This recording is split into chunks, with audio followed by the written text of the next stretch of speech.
Like and follow if you love horror.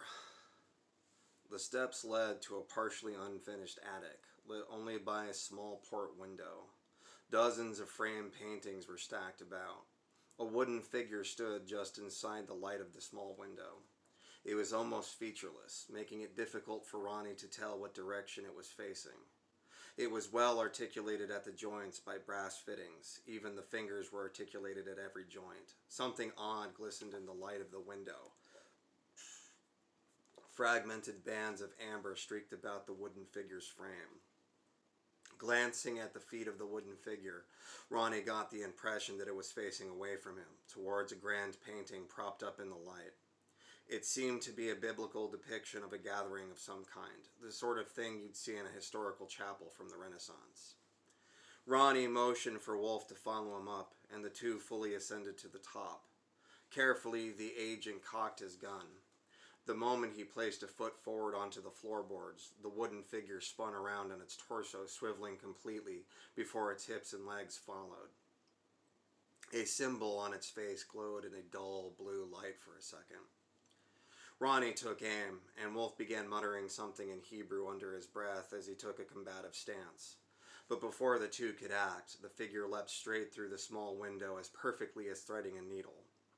Seconds later, Joe Jack's revolver sounded.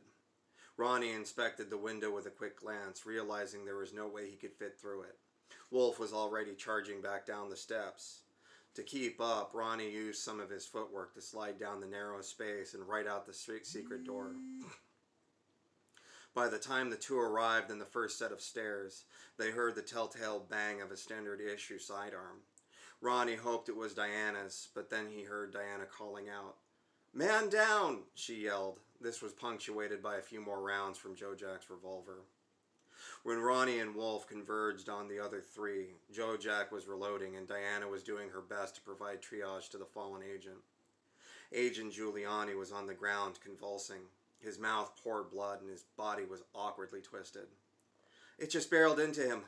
I don't think he can breathe," Diana shouted as she attempted to staunch the blood. "Joe Jack, fix the kid. The rest of you are with me." He charged away, followed by Wolf. Diana stood watching Joe Jack. She knew he knew something about first aid, but what hope did a man with a crushed sternum have? Agent Coolidge knelt next to Giuliani and nodded, placing a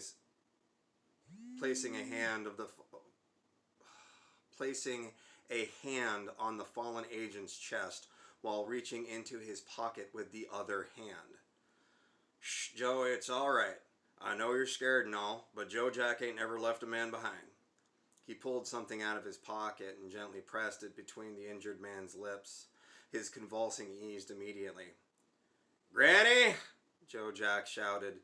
It was so sudden that it caused Diana to jump. "I know you can hear me. Ain't no way this man's time is now, and don't you go ignoring me either." Mist poured out of Joe Jack's hands, mouth, and eyes, glowing with a warm yellow light. With each passing second, more mist poured from him and into Giuliani, until Joe Jack slumped back and shook his head.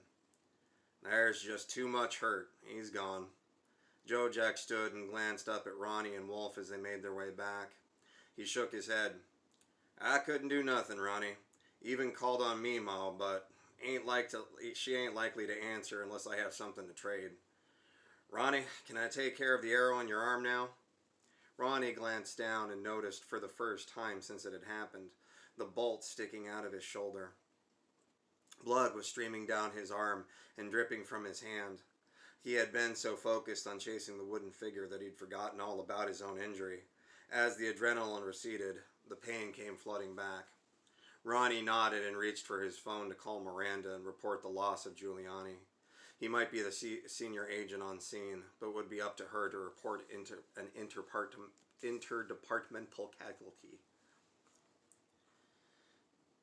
The unit's journey home was uncomfortably silent. Joe Jack had lost a new friend. Ronnie had lost a subordinate and a rookie to boot. Diana felt the nagging sense of survivor's guilt. And Wolf couldn't help but feel that the death could have been avoided if they were just honest with the kid. Back at HQ, in the briefing room, While Wolf waited in the waiting room of the office, Miranda paced with her signature look of just shy of murdering her team. Miranda was not the kind of woman to seethe quietly. She muttered the whole time, making occasionally violent gestures, a low, rolling growl emanating from her, confessing there was something not quite human about her. Ronnie was not the kind of man to shy away from his responsibility. He stood, ready for her rebuke. What was the rookie doing on the front line? When it came from her throat, it was calm. The explosiveness of Miranda Murdoch was held back by a mask of level-headedness. Of course, Ronnie had never seen her murder an agent, but he knew her anger wasn't for show. He met her eyes. You know we don't have front lines, Miranda. The thing leaped out of a second-story window and attacked as it fled. There is very little I or anyone could have done to prevent this. Oh, you think maybe not taking a neutral, uninitiated, untested kid onto a hunting ground with a literal monster may have helped? Maybe that would have made a difference? Miranda, you agreed that he should look into the... No one saw her move. One moment she was in front of them. The next she was holding Ronnie taut by the collar of his shirt, pulling him threateningly close to her face with one arm. That does not mean bringing him into the actual red zone. Her voice was a dangerous whisper. Ronnie reevaluated his idea that her calm veneer was an illusion. Miranda. He barely caught himself as she released him, forcing him back a bit. He staggered ungracefully onto his feet. You know rookies. Heck, you know agents. And what agent wouldn't insist on participating in a bust if they had done the work to find it? Miranda rubbed her eyes and pulled her keys out of her pocket.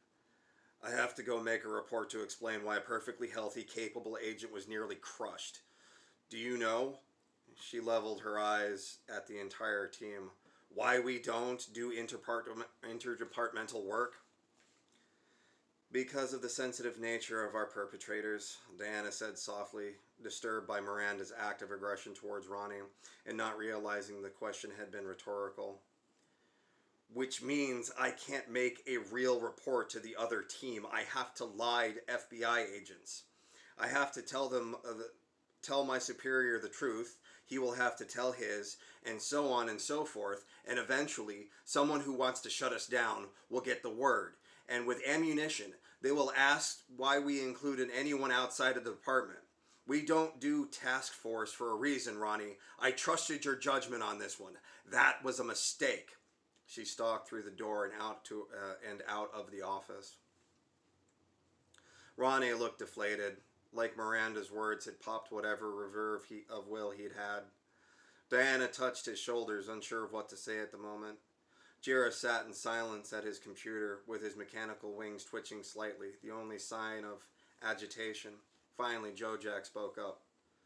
Look, Miranda weren't there, you know. And what call would she have made? You brought Giuliani on because his supervisor insisted. We couldn't tell them without causing some suspicion. Ronnie gave Joe Jack a small smile. He knew he was trying, but he was tired. He had done his job for as long as anyone had been able to, other than perhaps Miranda. When he had first joined the team, it was considered a suicide assignment, almost a penal legion that got rid of undesirables because of how short life expectancy was. It had been incredible that he had managed to piece together the team that he had now, which was somehow going strong with no casualties in a few years. Well, until now. Ronnie wondered for a moment how the other UPD teams across the country dealt with this sort of thing. Diana nodded. Something clicked in her head, like when she realized something about the case. Except this time, her eyes locked on Miranda and her office. She got up, walked out of the briefing room, and directly into Miranda's den. It was like she was openly issuing a challenge. From the briefing room came a roar that shook the structure. Ronnie prepared to charge across the building, but Joe Jack slid in his way. I do believe young Agent Saferstein has words with Mama. or it has words, and